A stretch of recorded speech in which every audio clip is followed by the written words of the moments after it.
right. Sarah and Whitney, take it away. Okay, so today we are talking about budgeting tools. There are a ton of tools out there that can help you and your clients track their spending and create a budget, but finding the right tool that supports your client and helps you to be a more effective coach can be a little bit daunting. These tools are often marketed to the end consumer, so sometimes it's hard to know if what those kind of selling features are actually translate to being a benefit to you as a coach supporting your clients. And it can take a lot of time to learn these tools well enough to know if they're actually a good fit for you. So today, Whitney and I are going to be sharing a little bit about the tools that we use with our clients, and we'll share why we like them as well as the drawbacks that we see. Because really, there's no one right budgeting tool for everyone, and it's really important to first get clear on what you are looking for. So, what pain points are you hoping that a tool like this can help you with? Um, and before we get into that, we'll just share a little bit about who we are. So I am Sarah Roller. I'm based in the San Francisco Bay Area, although I work with clients virtually. And I've been a private practice coach since 2021. I'm an AFC candidate. And I think it's also helpful for me to share a little bit about who I work with because, like, an important caveat is that the things that are beneficial for me are based on how I coach and who I'm coaching and their specific pain points. So I have two kind of niches, client avatars, if you will. The first is women in their mid to late 30s. Often they feel financially behind. They may be struggling with credit card debt. Often they tell me that they don't have anyone in their life that they can talk openly with money about. They feel embarrassed that they aren't kind of better with money at this point in their life.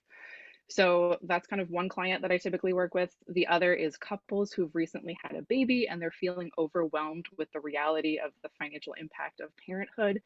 And they want to create a better system for managing money and for making financial decisions as a family unit. So that's kind of about me. Whitney, if you want to take it away. Awesome. Thank you. Sarah had thanked you guys earlier before we started the recording. I just want to reiterate the appreciation for everyone being here today. We really wanted to do this, but we are both going to be on vacation on the 22nd. So we appreciate you guys taking the time. I am DC based normally. However, I spent a lot of time in New York City, which is where I am today. This is your backdrop, New York City. And did a little bit of snafus on my side with checking out of a hotel. So I am now joining you all from the roof deck.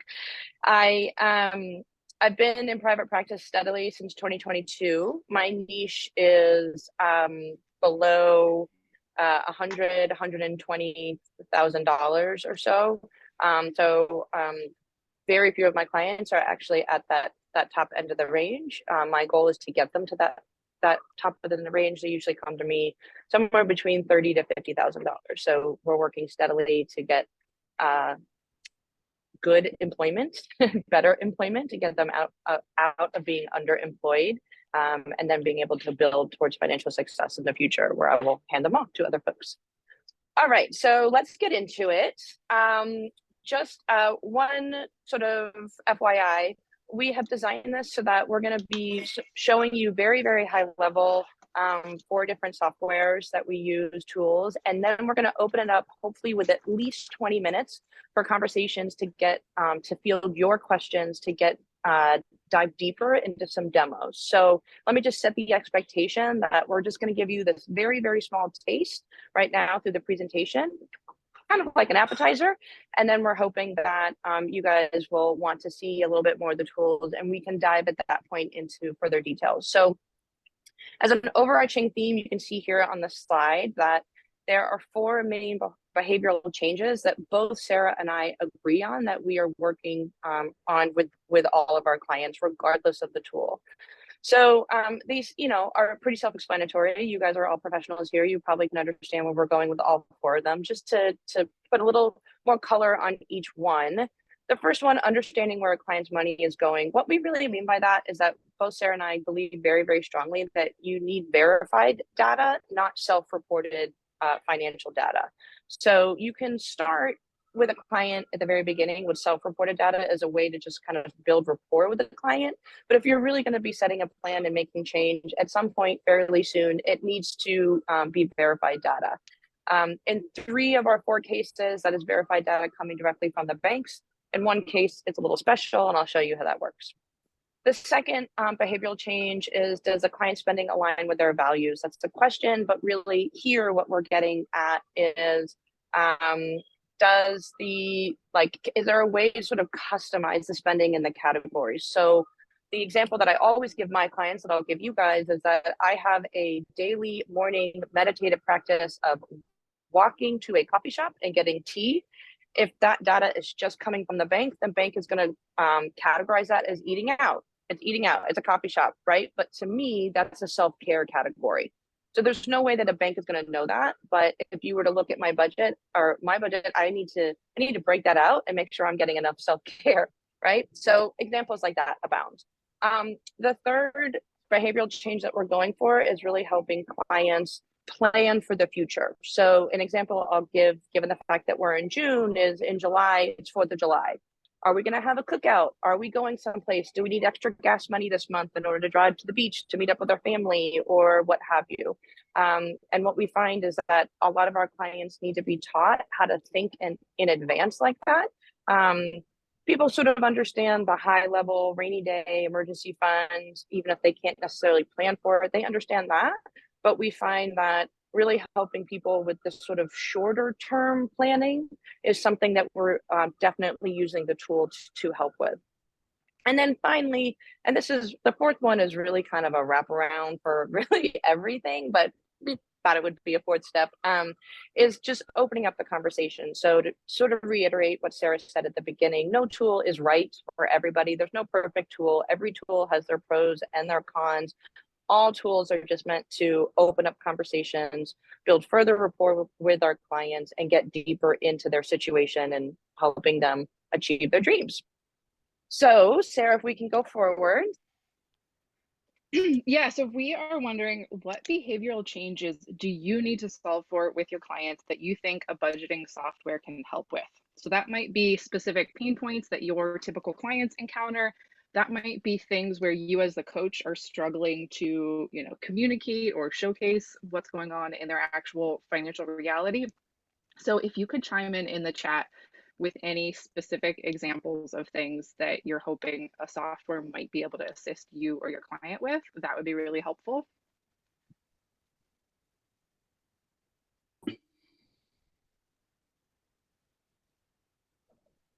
Everybody's thinking. I like that. I'm thinking too. Yeah, seeing what they actually spend.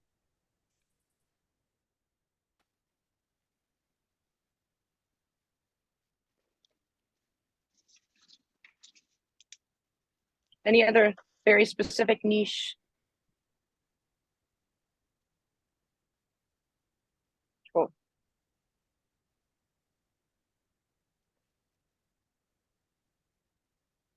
Awesome. Okay, this is helpful.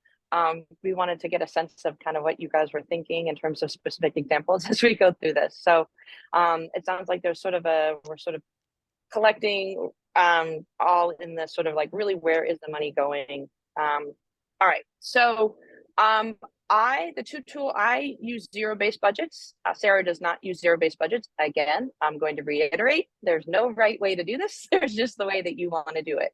I tend towards zero-based budgeting, which I'm going to explain in a second in case everybody isn't familiar with it.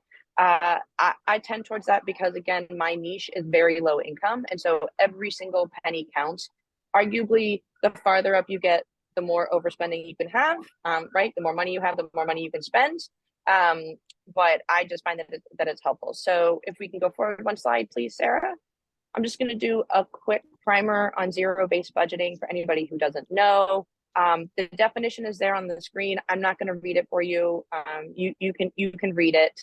I will just highlight that what the sort of bottom of the screen, which is who it's not for. If people's spending patterns are already sort of in line with their paychecks, it's just a little bit over, a little bit under some months, they don't need the detail of a zero-based budget, in my opinion. But as I said, I tend towards zero-based budget for people who for whom every single penny matters. And what I find with all of my clients, no matter what their financial situation is everybody can tell you about their bills, all their fixed expenses, right? Electricity, cell phone, TV, rent, and those due dates. Those, in my opinion and experience, don't tend to be sort of the issue. If anything, I'm trying to reduce the mental load for clients by just having that automated so that they're not worrying about that, so that we can focus on the other things that we do have a little bit more control over.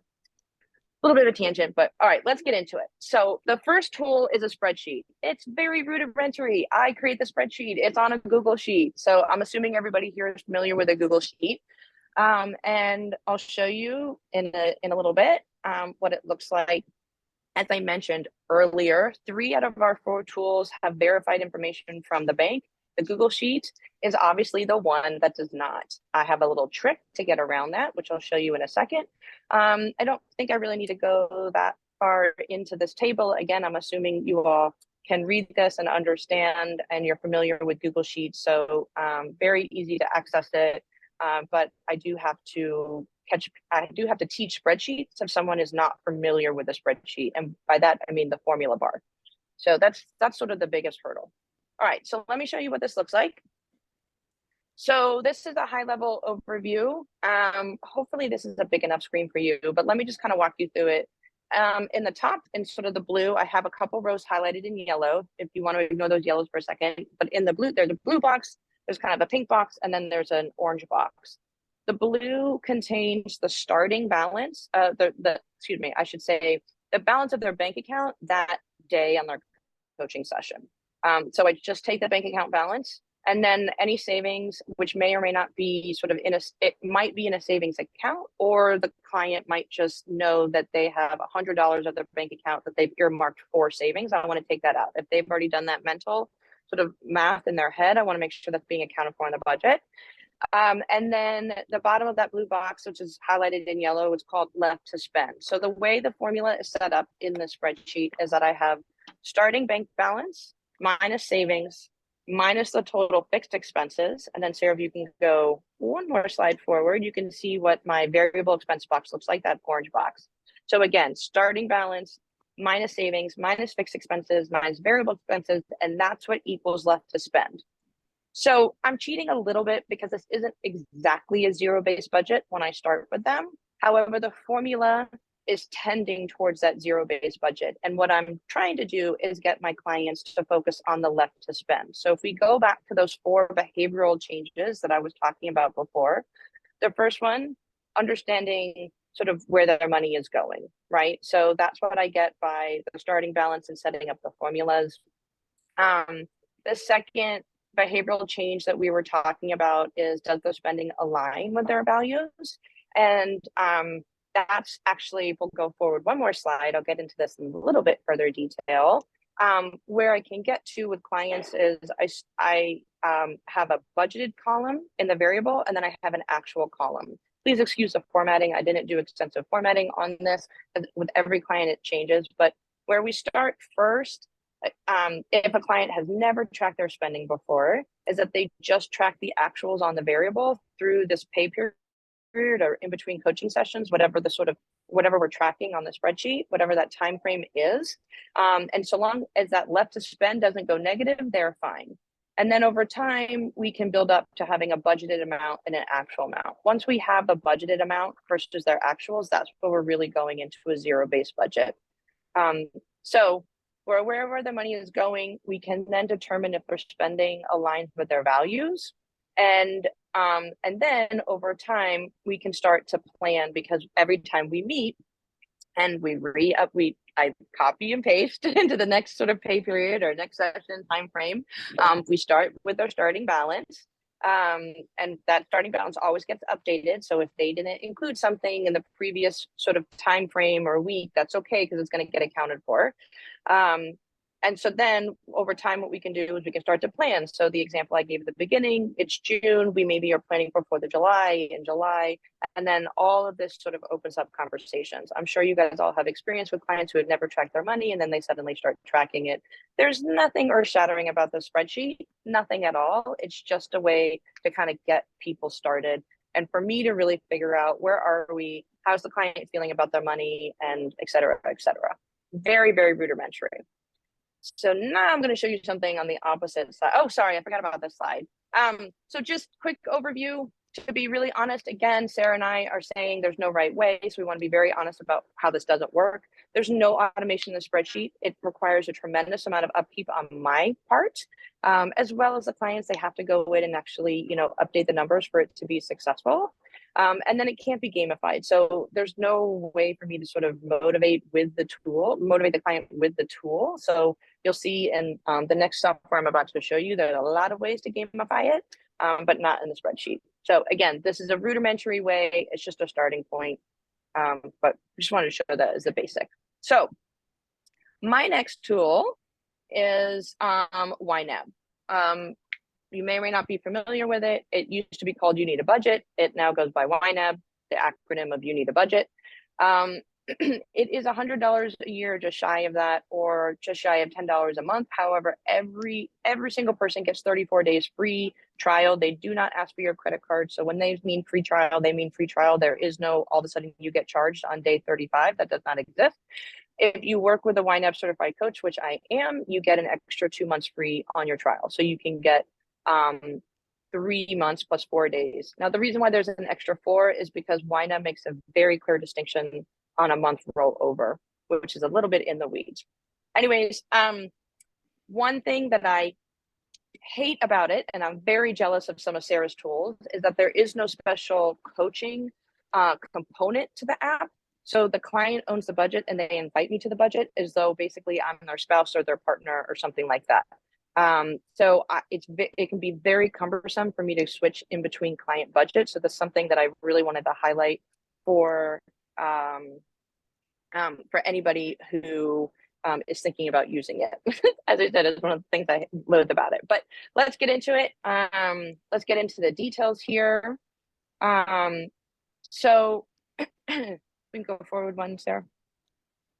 Thank you. All right. So this is very high level. And I unfortunately don't have access to the annotate tools, but I'm going to describe the components of this that I want you to be aware of. So the first thing is the green box at the top, which is the ready to assign box. Every single time you have an inflow from in your bank account, so a paycheck, or even if you went out to dinner with friends and somebody Venmo you, whatever, that inflow goes into the ready to assign box. And then there are categories. These are dummy categories that I created. They are fully customizable. So again, going back to that second behavior change that I highlighted at the beginning that Sarah and I agree on is customization. So this is just what I put, but it can be anything. You can change the groups, you can change the categories around.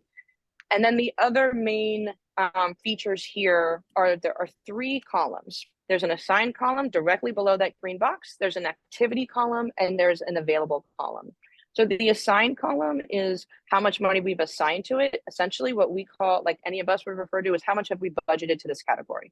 The activity is what we would call what's the actual spending. It's just in YNAB lingo, it's activity. And then the available is assigned minus activity equals available, right? So if I budgeted 100 and I've spent 50, then there's going to be 50 that's in the available. So that part is pretty simple. And then in this next slide, what I've done is I've actually assigned some of the money. So now you can see that there's money showing in available. On the previous slide, I wanted you to see what it looks like without money being assigned. But there is now money assigned and we have everything available. So then if we go to the final slide on YNAB, again, this is very, very high level. What I have done on this particular slide is there's now activity. So you can see that there's a bunch of numbers in that middle column in the activity. And so the available column has gone down by the subsequent amount of spending. The only thing that I really want to highlight here, and I'll wait to see kind of what people are interested in if you want to do more in YNAB in the demo, is that there's a Visa category. I don't know if you can see that at the top, but the first group is the credit card payment and there's a Visa category. And that in that very last column, that is normally available, it's the payment. And so the way I set this up is that there was a lot of the activity, the spending was actually on the credit card. And the way YNAB works is if that spending is on the credit card and if you have assigned the money in the assigned column, AKA you budgeted the money, then every time, like not only does that particular category's available balance go down by the spending, but the same amount of money then goes up to the credit card payment amount. So on any given day, you know exactly how much you can afford to pay on your credit card. If you are in credit card debt, you can then also assign over and above the spending any money. So for instance, right now this is showing like 254-ish dollars of spending. But if I was trying to pay that debt off, I could also assign, let's say, $100. And so then my payment would be 354. So I find YNAB to be unbelievable, like absolutely incredible when we're talking about helping a client pay down debt and really starting to understand, sort of making sure they're accounting for their general spending and also how to pay off the debt. And there are all kinds of features on paying off the debt. I think that is everything I have on YNAB. So just an overview, what doesn't work. It requires a lot of setup. Once it's set up, it kind of works. It's like a machine. It kind of works. It's fine. For instance, I had a client that had not been in their YNAB for 3 weeks. Last week when we met, she had 74 transactions that were not categorized or approved. And within 30 seconds, I kid you not, we had 65 of those 74 already said and done. And so then it was just 9 that required some information. So she was really, really overwhelmed to get in there and then have the experience of, oh, this is great. However, getting to that point can be kind of cumbersome. It does require a lot of setup. I'm sure everybody on this call could set it up no problem on their own, but clients do need a lot of handholding at the beginning. So you can sometimes lose clients in that setup. Another thing I'm super jealous in one of the softwares that Sarah's going to show you is that it shows relative percentages. And so when we're thinking about financial literacy, we have different rules of thumbs, 50, 30, 20, all kinds of things. I have to sort of do those percentages on my own and then help clients on that. YNAB is not doing that. So it doesn't help with a lot of those rules of thumb that we talk about in financial literacy. And then one last thing, it doesn't track your investment accounts in real time. You can add them and you can manually update it. But if you're really wanting to see that, again, you're going to see this in some of Sarah's tools that are being updated more frequently without having to touch it. YNAB is not for you. So that's YNAB. I'm going to hand it over to Sarah. Okay, so the tools that I use are not zero-based budgeting tools. I think that there's a lot of pros to zero-based budgeting. I think long-term, just that like kind of mental framework shift really nudges people to not overspend. So a lot of pros there. I also tend to find that it's a slightly harder kind of onboarding learning curve. And for a lot of my clients, that quick win of feeling like they are good at this is really important. So that's why I do not use zero-based budgeting tools. So the first one I'm going to talk about is Tiller. Tiller is a spreadsheet-based software where basically you connect all of your bank accounts, credit card accounts, etc., to Tiller, and then it spits it out into a spreadsheet. You can do it in Excel. The way that I use it is I have them create a Google Sheet that they can then share with me. They could also share that with a spouse or partner or whoever. So as the coach, I have like editor access. I can access their account or their Tiller spreadsheet, but they own the account. It makes offboarding when we stop working really smooth because they already own the account. They can just disconnect me from that whenever that's relevant. In terms of kind of active engagement, I find that Tiller is a really good balance of kind of forcing some kind of recurring manual effort, but also being able to automate, make things more automatic where that's beneficial. It's a pretty easy learning curve for those who are spreadsheet proficient or at least have some familiarity. I have had some clients who tell me that spreadsheets give them anxiety and this is not the tool for them. There is not an app. Yes, you can look at Google Sheets from your phone, but again, for clients who tell me that they're just not going to probably keep up with this unless it's something they can do from their phone or a tablet, sometimes I think that Tiller might not be the best option if I know they are predominantly going to be doing it from a mobile version. Like I said, for couples, you can share the account or you can share access to the Google Sheet with a partner. One kind of caveat is that when you open up your Tiller spreadsheet, you have to manually like refresh the feed. So basically ask Tiller to pull in new transactions only the account owner can do that. So it is a little bit cumbersome with a partner in that way, because the partner, unless they're logged into your Google account, they're not able to do that. And I, as the coach, can also not kind of pull in new transactions. So if they haven't logged in for a couple of weeks and I go to check on it, sometimes I'm not looking at the most current data. One nice thing with Tiller is that you can create multiple sheets. So I have business owner clients who will have one spreadsheet specifically for their personal cash flow and one for their business cash flow. So for business owners, this can be a great tool. So this is what Tiller looks like when you've created the spreadsheet, and this is all the transactions that are being pulled in. I spend a lot of time in the beginning with my clients creating all of the categories, as Whitney was talking about, really refining like essentially what data do you want this system to spit out? What data is going to be helpful? How can we organize it in a way that's meaningful for you? So we spend a lot of time there. And again, going back to what Whitney said, verified data, this is all coming in directly from the bank accounts. We don't need to worry about this information being accurate. And we can customize the categories to make sure that it's kind of reflective of their values. We organize it in ways that is meaningful for them. There is a special feature called auto categorization, or AutoCat, where you can create rules. So for example, we can create a rule that Starbucks always equals treats and coffee, and we can create a rule for most transactions. For most people, they tend to shop at the same places, the same grocery stores.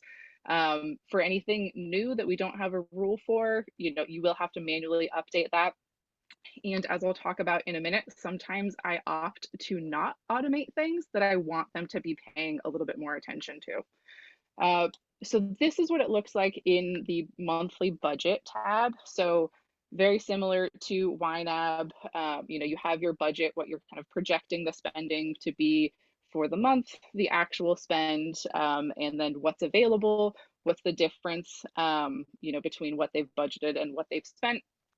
This screenshot that I've taken was taken at the beginning of the month when there isn't much spend. But if there is a negative, it's going to be in red. So it will highlight if you've overspent. I will say that I think the zero-based budget systems kind of force you to kind of fix or rectify when you've overspent. Whereas with Tiller and the next tool I'm going to talk about, it doesn't stop you from overspending, and it does require a little bit more kind of active coaching around, okay, what do we do with this if you've overspent? I don't necessarily think that that's a bad thing, but just to highlight that it's not going to stop you from overspending, but it is going to show you that you have overspent. Okay, so the thing I really like, what I kind of alluded to before, was automating where it makes sense, but not automating where you want clients to be more mindful. So in this example, I have automated pretty much all of these transactions except for the Amazon purchases. That's one where I see a lot of clients spending not super mindfully and kind of forcing them to pay a little bit more attention to certain categories. With your client, it could be something else. It could be takeout, it could be online shopping, whatever it is, but kind of forcing people to like reflect on, oh yeah, I spent that. That's a really helpful tool that I found for a lot of my clients. All right, so what doesn't work with Tiller, I mentioned before, you need to manually refresh the transaction feed. It's not that cumbersome for the account owner. It can be a little bit of a pain for me as the coach to not be able to go in and get real-time data if the client hasn't been in a while. It leaves the transaction categories blank if there is no rule for it, which is a pro and a con. It kind of forces a little bit more engagement, but sometimes, just inevitably clients are going to be less engaged at certain times in their life. So sometimes it can be a little bit more of a tedious task to kind of get caught back up if they've kind of checked out from it for a little while. Because it's a spreadsheet, it's really, there's a lot of customization you can do if you're familiar with spreadsheets. There's also a really active online community of Tiller users who create custom reports that they share with people. So there's a lot of things you can do with it, with like kind of the raw data that it produces because it's a spreadsheet.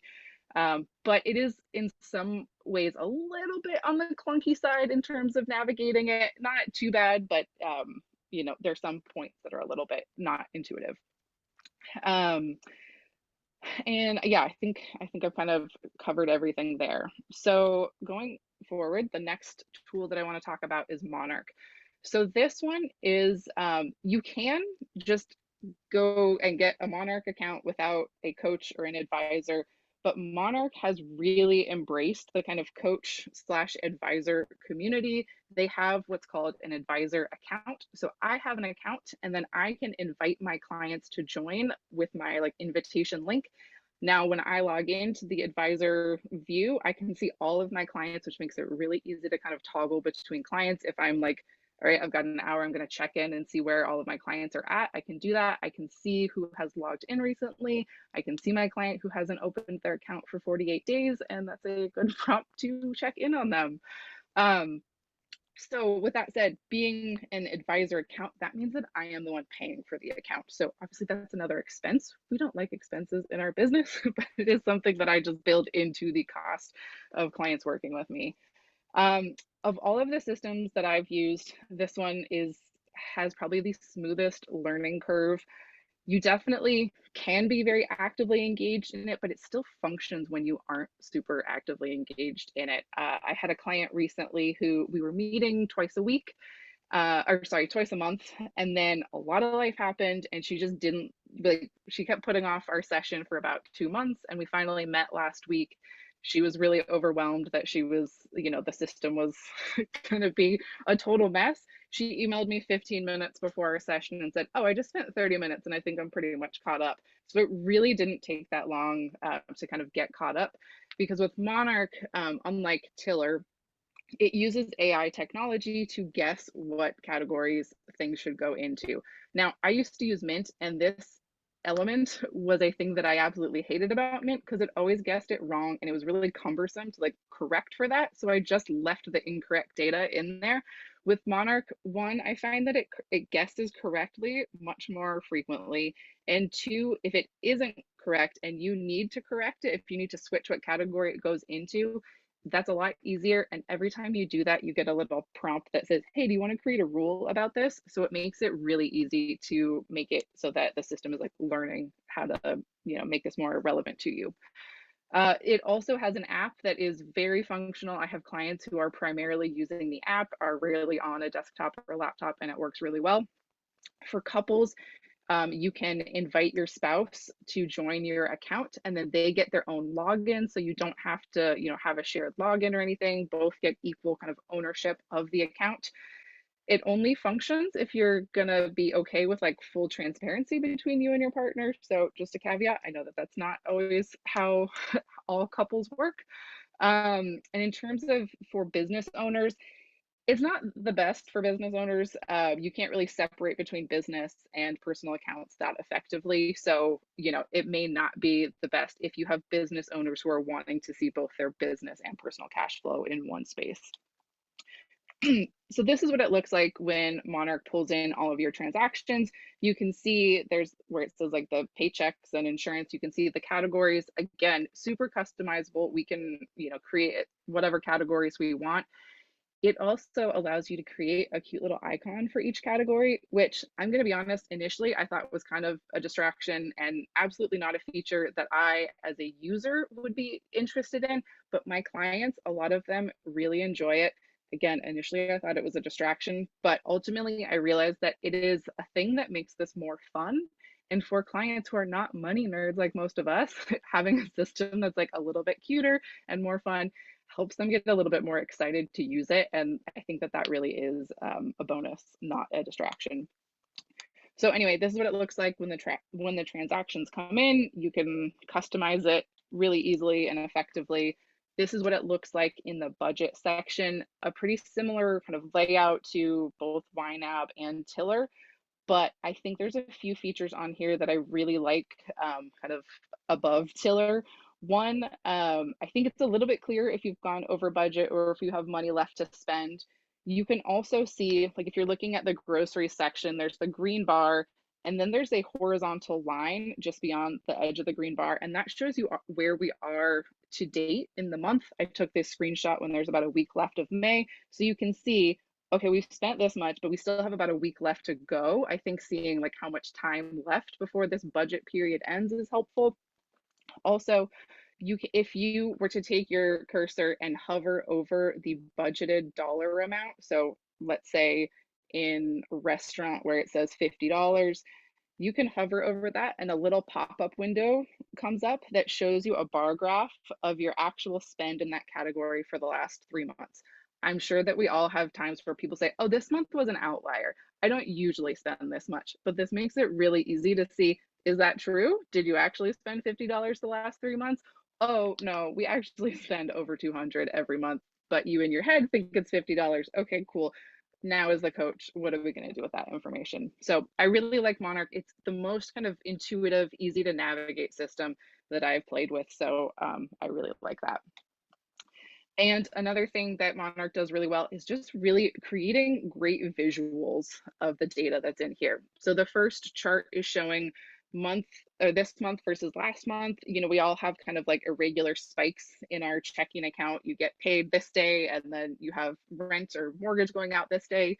So being able to see kind of where the trend is going compared to last month, I think can be helpful. You can also create customized category spending reports. So in the upper right corner with the blue bar graph, you can see this is all of the food spending for the for this year. So again, if clients are saying, oh, this month was an outlier, it's really easy to fact check that by certain categories. You can get, you know, you could do all of your spending, you could get really niched on specific categories. And then at the bottom, we have overall cash flow trends. You can break it down by whatever time period you want. Obviously, this is a demo account and this person has perfectly positive cash flow. That is not what any of my clients look like, but it's really, again, easy to highlight. Is what you're saying like actually an irregularity, a one-off, or is this kind of the recurring trend? So some things I don't love about Monarch, again, sometimes it's a little bit easy to ignore the overspending. Seeing that red, seeing that you've overspent sometimes doesn't always connect with clients that like, that means you are cash flow negative. This is something we need to address. I think that the zero-based budget systems can sometimes make that a little bit more clear. It can facilitate being a little bit too passive.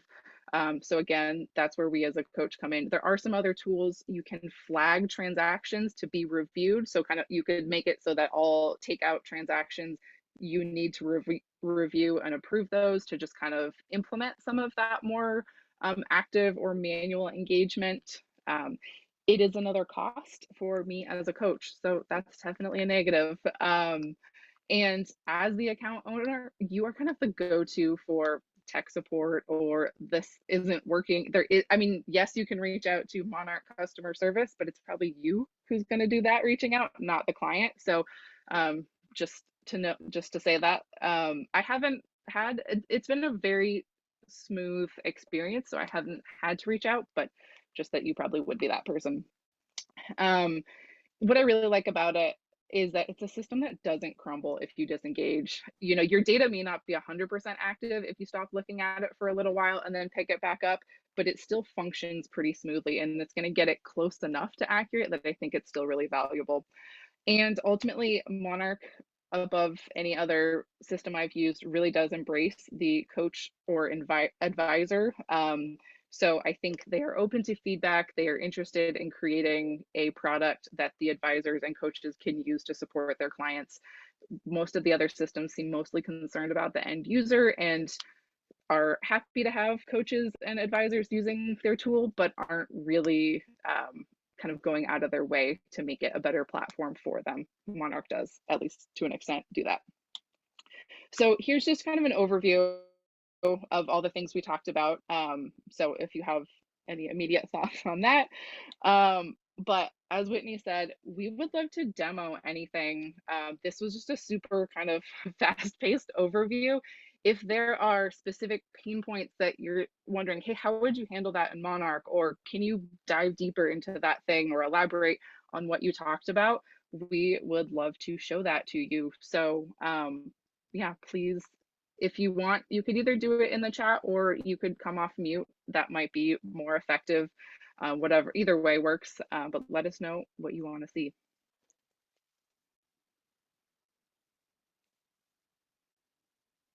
I'm going to go ahead and ask the question that was in the chat earlier so that Whitney can answer it. I had a client that did the free trial on YNAB and then she lost her data when she signed up for the subscription. Is there something she could have done differently? And Whitney, I'll let you answer that. Yeah. So we had a little back and forth in the chat, but just so everybody knows, it's not supposed to do that. So my guess is that maybe it was like she switched emails or something. But to reiterate Sarah's point, I am, this probably happened to you, which is why you're asking the question. Those of us that teach this tool, we end up being go-to tech support. But this is actually something that customer service needs to handle. This isn't really something that you as a coach could have done differently, or the client. So this is really just an instance where you reach out to the customer service, and on their back end, they can figure out what happened. Because I will say that, like, you can, so long as it's the same email address, that data remains. So you can close your account, but if you reactivate it with the same email address, you can pick right back up, kind of where you left off. And if you actually have your bank and your credit cards linked, all that data will also appear. You're going to have to categorize it and approve it. You're not going to have to categorize all of it, but all that data just kind of auto populates. So it's similar to Monarch in that way, that it should be there. So this is totally just a case for customer service. Andy, do you want me to go to this question, this next question? And yeah, so the question in the chat is, which app has the best graphics? I did not show you YNAB's graphics. YNAB also has reports similar to Monarch. For sure, Sarah, correct me, if you disagree with this, I think Monarch and YNAB win on the graphics. Both tools are designed to really help you understand actual spending and analysis around it that you could do on your own in Tiller or the spreadsheet. But who really wants to spend time doing that? Because it's really just, you just set it up in the software and it's going, and then you can pull different reports and different time periods and stuff like that. YNAB and Monarch just have slightly different user interfaces. So it's really sort of like tomato, in my opinion, between the two. But Tiller and my spreadsheet, I mean, you can do it, but it's spreadsheet kind of tools versus you just changing the time frame, and then this pretty picture appears for you. Yeah, Tiller does create some reports, and especially if you do some of the customized reports that other people have created, you can create reports that have graphs and charts, but they are spreadsheet generated graphs and charts. So, not quite the same. I'll just give you a quick kind of overview. When you log into Monarch, this is what it looks like. It's a very clean, aesthetically pleasing kind of user interface. So I love that. There's a ton of reports here. I showed kind of screenshots of a few of those. Let's see. I'm hoping that this maybe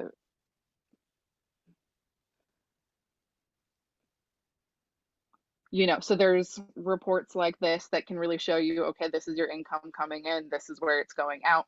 For visual people, I think Monarch is fantastic. So that, yeah, there's lots of visuals you can do. One other thing I didn't mention, Whitney had mentioned that, or had talked briefly about investments. With Tiller, you can link your investment accounts and you can see balances, which is nice. With Monarch, you can see, actually here, I'll go to the accounts. You can see what their investment accounts are, so you can see all of this. You can also see what is in their, okay, maybe not in this one, but you can see like what they're invested in usually. This is a demo account, so I haven't played with it that much. But yeah, you can see what they're invested in. Obviously, I'm a coach. I am not going to be telling people what they should be invested in, but in my intake, I ask people if they know what they're invested in. And basically, I'm listening. Are you going to tell me it's in a cash account or a money market account? And is that a red flag I need to outsource to someone else on? This is a great way that I can fact check that, like, okay, they're in a target date fund that is, vaguely age appropriate. Great. I don't need to look any further, but that's helpful. Thank you. So I'll just reiterate, because there are a couple questions about this in the chat. Monarch, like, by far and away, has the best sort of syncing to those kinds of investment accounts. YNAB does not. YNAB takes they believe that your investment account should be set it and forget it. And so that's why they have it set as a manual update. So you can have them there so that you can track your net worth. And then if you're interested in it, they just suggest that you are updating the balances on about a monthly basis. But what they're really trying to push in terms of user habits is that you not be concerned with your investment balances, because as we all know, they really should be left, right? And it's not really until retirement where you're going to worry about it. However, there is a question in the chat, which is, does Monarch or YNAB, and Becky, I know you had your hand up, sorry, but let me just address this because it's related. But do Monarch or YNAB track home values? So YNAB does not. I don't believe Monarch does. Again, that's something that is very, very circumstantial. It would be I think it would be very difficult for a software to be able to do that, but you can put that information. It's kind of clunky on YNAB how you could do that. You would definitely have your mortgage, and there's a loan simulator, so you can play in YNAB with, what if I add an extra $5 a month? How much interest am I going to save? Or what if I do split it into 2 payments? Or what if I have one lump sum? Things like that. But that's not home value. That's totally different. So I would say YNAB for sure does not. Monarch does. You can connect your Zillow estimate. Obviously, that's not always 100% accurate, but you can connect your Zillow estimate in there. All right, let's get to Rebecca. Yeah. I just had a general question across all of them. So I know lots of us probably used Mint before it went away. I used YNAB for a bit. And one of the issues that I ran across was clients that have a certain type of accounts. So for example, USAA, American Express, Discover, a lot of times either they will not link, or they link, but then those links break all the time. So you can't automatically update it. I know YNAB has an option to manually upload things. You can do CSV spreadsheets and stuff and do that. For YNAB currently, because I haven't used it in a while, Tiller and Monarch, have you found that there are accounts that break on a regular basis? If they do break, how cumbersome is the manual upload process? So I'll start. So for YNAB, there are definitely, it's hard because it makes it look like it's a YNAB issue, but it's actually the bank's issue, right? So all users get frustrated with this, and all users understandably blame the budgeting tool, but it has to do with what that bank is willing to share. And then the other thing is, banks are constantly updating their privacy, which is a good thing, right? We want them to do that. They arguably should be doing more of that. And so every time they do a software update, it forces the budgeting tool to then catch up. So when things are, at least from a YNAB perspective, when things are breaking, when that connection is breaking, that is an indication that that bank has just done some kind of technological update, and YNAB's engineering team is catching up with that technological update. However, having said that, across the board, some banks are just better than others. So for instance, USAA, which is a heavy, right? This is the AFC community is a heavy USAA users. USAA just has a pretty significant delay. It's like a 2 or 3 day delay. So for clients of mine that have USAA that want more real time, I just get them in the habit of using the YNAB app and putting it in at the time of purchase, which helps with habits anyways, or they can just do it once a day. So you can do that manual. And then with YNAB, you can easily link the transaction, so you're not going to have the double transactions. So some banks are just better, but in general, when it breaks, it's actually, unfortunately, a bank issue, not a software issue, not a budgeting software issue. I'll echo everything Whitney just said. I have found that Monarch has had less issues than Tiller. So it has been a smoother experience, and like the act of refreshing, I mean, on either, it's not that cumbersome, but I feel like Monarch has been slightly less frustrating. All right, you have, when the client is no longer working with the counselor using Monarch, will they still have access to the tool or the information that was stored?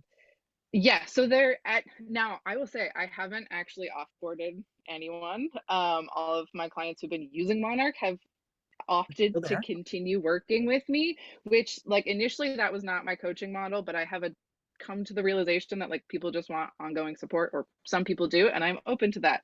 And so I don't know if having that kind of be the default, that it is an account that I own, it may facilitate more people working with me long term, which your choice if that's a pro or a con.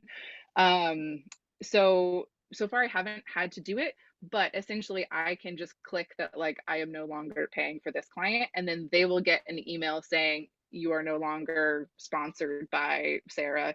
Do you want to continue? And then they put in their credit card to do that, and then they just take that on from there. I said it was $9 a month. That's for me as a coach. I think it's around 100 for them to do it for the year. So then it would, they would just have their own individual account. They don't lose access to everything at that point. And is there a maximum on number of accounts for the? I don't think so. I have about 10 now. I don't think there is a maximum. I mean, you're paying for it, so they're happy to get Yeah, the money. exactly. Your Yeah. client. Yeah. If I'm bringing them 250 clients, I'm sure they are happy to do that.